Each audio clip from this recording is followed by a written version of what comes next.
Today I'm going to show you how to identify perfect buy spots. For that we have to learn about hold levels.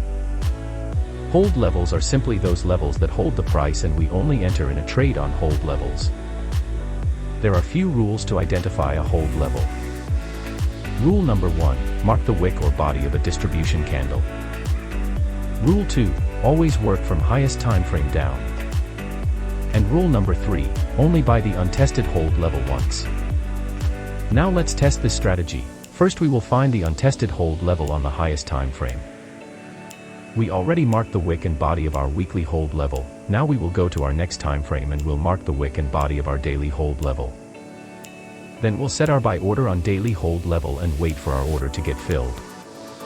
Perfect, first trade executed successfully. Now we'll follow the trail and mark our next hold level and set our next buy order here. Great, another successful trade done. Now again we will mark the next hold level and set our buy order here. Let's see if this one will be a winning trade as well. Perfect, third trade executed successfully.